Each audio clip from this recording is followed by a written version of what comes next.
Howdy, welcome to the AgNow Roundup. My name is Dave Deacon. It's one of the most widely planted crops across the North American continent, and with the majority of the first season corn crop already in the ground across the United States, we thought we'd take a look back at some of the lessons that we've learned about corn production in the U.S. We're going to learn about managing disease in corn from Dr. Ron Heineger of North Carolina State University Extension. Then we'll talk to Dr. Sebe Brown of the University of Tennessee Extension about managing pests in no-till corn. Then we'll learn about monitoring migratory pests with Iowa State University Extension's Ashley Dean. Then we'll learn about how they're getting the most out of the Arkansas corn crop, even if they don't have the rain that they need, from Dr. Jason Kelley of the University of Arkansas Extension. But first, let's see who is getting the rain across the Ag Nation with meteorologist Matt Makins.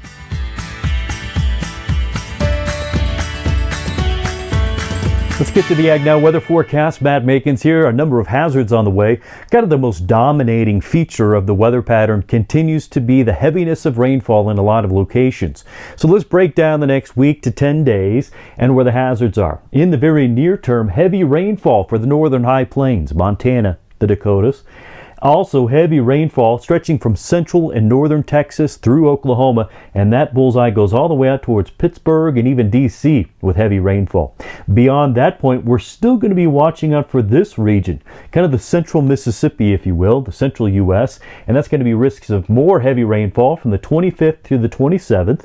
Aside from rainfall and that heavy precip, we also have to worry about severe weather. More on that in a moment. We're also watching out for a different hazard. That's heat and wind here across the Four Corners region into the high plains of Colorado, New Mexico, into parts of Texas. A combination of warmer than normal temperatures, sometimes setting records, plus wind creates high fire danger in that drought area. And it's also expanding that drought area very quickly, I'm afraid.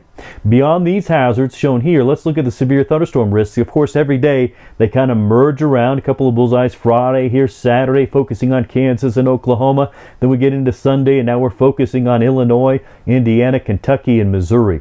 Every day that these outlooks are updated, they shift around a little bit, but they give you a general sense of the most likely areas that could see some damaging thunderstorms. To the best of my ability, I kind of plot these next 3 days on my social media feeds. Since videos, who knows when you're watching? Maybe you're watching well after the fact, but social media is a good place to stay up to date on those severe weather threats from day to day. Let's get into the soil discussion, and this is a different soil moisture map than I've shown you recently. Really, there are multiple products out there for soil moistures, and each of the products may use something different, like maybe a satellite sensing gravity, and that can tell you soil moistures. There's some modeling that uses soil moisture sensors to produce the maps. This is just a different one. I tend to lean toward this one more so than others. It has some fits, especially around the Great Lakes, but by and large, it's a pretty good product. So we're looking at 0 to 100 centimeters, and where we've seen improvements or where we're having saturated soils are the blue shades. So we've seen quite an improvement here across the upper Midwest. And remember, in some of the past videos with the soil moisture maps, we worried about Minnesota and parts of Iowa. There's still drought there. Don't get me wrong. Long term, we still need to add additional precip, but we've done better here over the short term. The near surface soil moistures have come up tremendously. We need that soil to continue to penetrate that moisture, get it down deeper into the ground. But we've seen some notable improvements here across corn country. A little bit drier in pockets of Indiana and Ohio. Again, an area that has a lot of surface moisture too. We had some delays to planting and things. Where we've seen kind of dominating drought signal is here in Kansas, especially the Southwest, now merging into central Kansas. Panhandles of Oklahoma and Texas. We've also had kind of this longer term, regardless of product, we've seen this longer term soil moisture issue in that region. Now we're starting to see some growing soil moisture issues for far southern Texas as well as Florida. These kind of products, they can range in say duration of time or time period. So kind of the most recent snapshot is this. If you want to look at long-term soil moisture deficits, like over 3, 6, 9, 12 months, that's when we look at the Drought Monitor, a product I'm sure you're familiar with. But this is more of a snapshot in time. Speaking of time, let's run through a timeline of the storms as they develop and scoot across the country over the next 7 to 10 days. As we go throughout Memorial Weekend, we're going to have to watch out for active weather across the central U.S. Obviously, We highlight that as a heavy precip area as well as a severe thunderstorm risk area.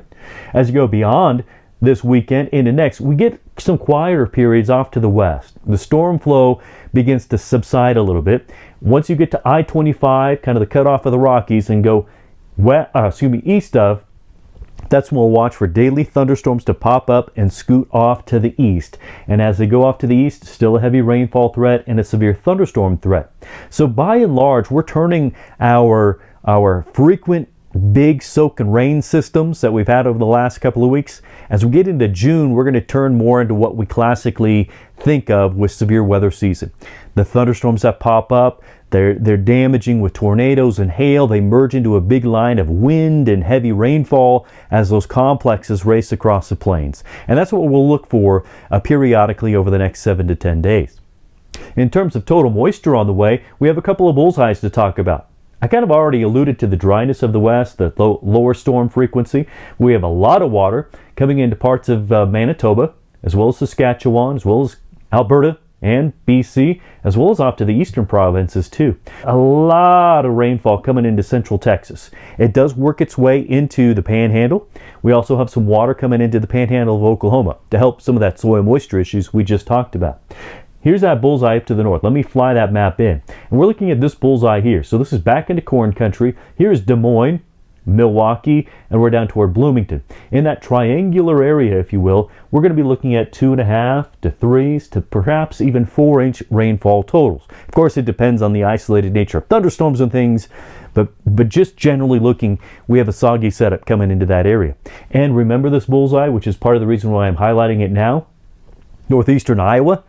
Such a tremendous drought over the last several months, several years really, but several months where we started hearing about the numbers about, some of the driest counties in more than 100 years were in that part of Iowa. So it's nice to see them getting a lot of water. Perhaps a little too much too quickly in some cases, but at least it's water.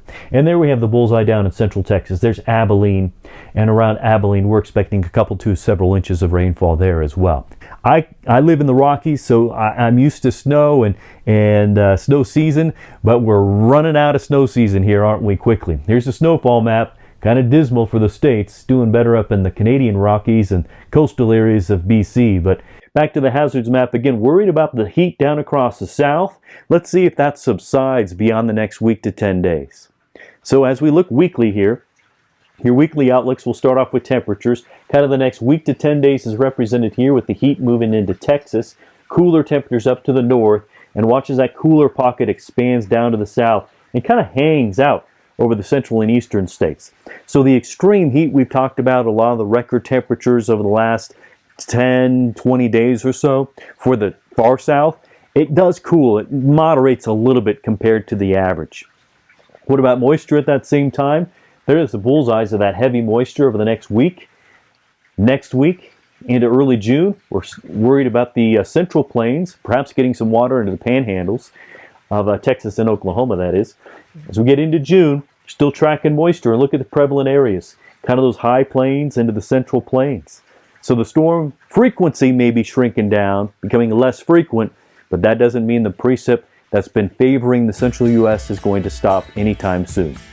That's a look at this week's AgNow Weather Report. Matt Makins here. Be well.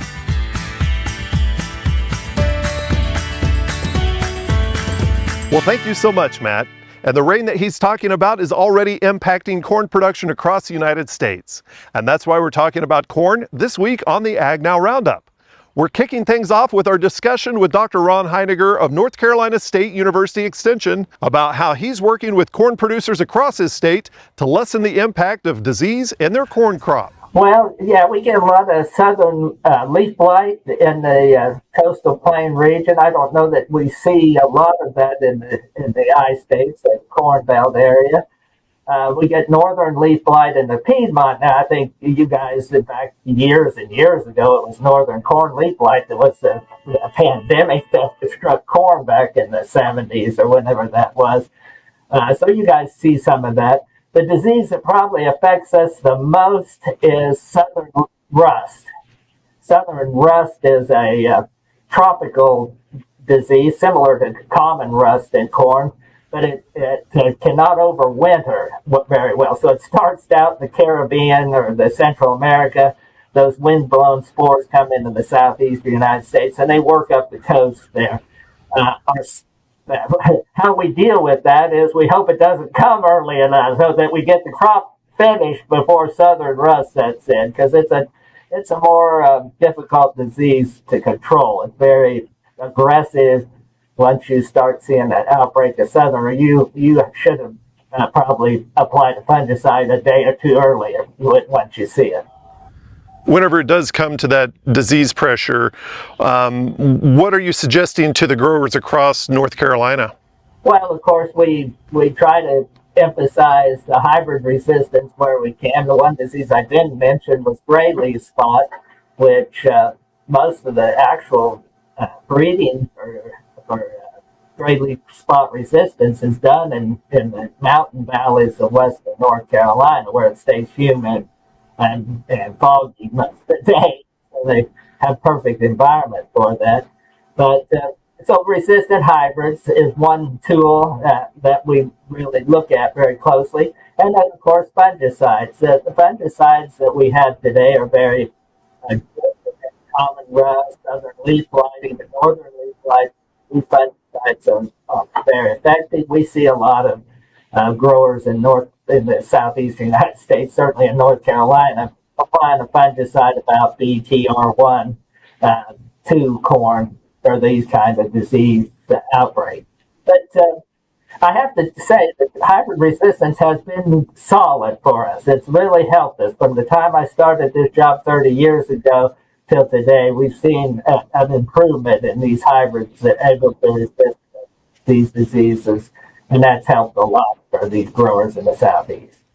From one damaging pressure to another, we head west down I-40 to Tennessee, where we talk with Dr. Sebe Brown with the University of Tennessee Extension to learn how he's working with Tennessee producers to combat insect pressure in no-till corn. Some of the biggest issues we face, and this is in the Mid-South in general, but in Tennessee being a part of the Mid-South, wireworms are a big pest we fight here, especially since we're no-till. White grubs, we'll have sugarcane beetles, you'll have cutworms potentially show up. Actually, I got a phone call about cutworms yesterday in corn. And so we see pretty, especially being that we're no-till and we're a little bit different than some of the other Mid-South states. We're 90% no-till in Tennessee. Our below-ground insect pressure can be a little bit more severe than, say, some of the states to our south or potentially our east, because they put steel in the ground, whereas we don't. We plant into stale seed beds. We plant behind cover crops, and so we have a pretty intense below ground selection pressure on us for corn when it comes, especially in my geography. And then we still do see a fair amount in the Mid-South as well. What depths do we typically see the insect activity in the soil? So anywhere, it's going to be probably, I'd say, anywhere from on top of the soil down to 2 to 3 inches generally. I've seen wireworms hit corn planted 3 inches deep.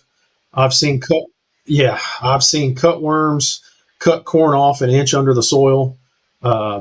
So it's really, it really kind of depends. It depends on a lot on if you're a finer textured soil, you got a real compacted clay that turns into concrete. They're not going to be able to move as readily as they will, say, in sand or a loam. If you've got a very coarse soil, sandy soils, they can move all around in sand with no problems. And so that's some of the worst issues we see with below ground insects, is that if you've got a sandy or a loam soil that's really coarse textured and it doesn't pack real hard, they can move in and out very easily. So soil type, soil texture does matter too. From underground, we head to above ground, and our journey takes us to Iowa, where we learn from Ashley Dean of Iowa State University Extension about how they're working with Iowa corn producers to manage migratory insect pressures. Whenever it comes to those traveling insects that migrate, when do you expect the flushes from the other states to kind of work their way north? What time of year? Yeah, it's actually right now for black cutworm and actually true armyworm as well are two that we typically monitor for in Iowa. So we just use these sticky traps that we can bait with a pheromone lure. So it mimics the sex pheromone from the female. And so the males will fly into the trap, we can catch them, and usually we can sort of predict when they might start showing up in crop fields based on those captures. So actually, we started catching some black cutworm moths. We're not trapping for true armyworm this year, but we are trapping for black cutworm. And we started catching those actually at the very beginning of April. So for almost a month now, we've seen flights of black cutworm coming into Iowa. How do you treat for insects like that? I know that it can be impactful as the crop emerges. So is there a pre-treatment that you can do on a field? For all of these insects, people could potentially be using like a seed treatment, which can certainly help sometimes. Usually that doesn't really help for most of these pests when they have really high populations. Usually the seed treatment isn't as effective for really high populations, but people could put down a soil applied insecticide at planting if they have the setup to do that. And usually that will help protect that seed and that seedling for a short period of time during the spring. And so I would recommend that for people who know that they have issues with like white grubs, wireworms, seed corn maggot, things that are a little bit more predictable. I maybe wouldn't recommend that for something that's really unpredictable like black cutworm. So for black cutworm, usually we just have people do stand assessments, see if there's any indication that black cutworm has started cutting off plants at the surface. And then if so, if those larvae are still present, you could use a foliar insecticide to try to help with that. Disease pressures are covered. We're managing our insects. But what about rainfall? What if we don't get the rainfall we need to make a full crop? We're talking with Dr. Jason Kelley of the University of Arkansas Extension about how they're still getting a great crop, even if they don't get the rainfall they need every year. You know, I think most people don't realize that a majority of our corn can be irrigated. So probably maybe more so than many of our surrounding states. So that for us helps take, when we have a dry summer, which we did have a dry summer this year, that the ability to irrigate helps take out those ups and downs that we typically get. And so, 180 bushel crop is really about our 10-year average on yield. And so I think initially I thought we would probably have a little bit higher yield than that, and in the end those numbers still may go up a little bit. But we had some windstorms there in June that caused a lot of green snap, a lot of lodging in certain areas, and I think statewide that probably pulled the yield in a little bit for us. We hope that you've enjoyed this conversation about corn production across the United States. And of course, you can find all of the resources, including the full interviews, on our website, agnowtv.com. And while you're there, check out our social media. You can download the AgNow TV app, and you can also sign up for our email, all available, and the resources, all at agnowtv.com. So check it out. We're rooted in research and proven for producers. I'm Dave Deacon for AgNow.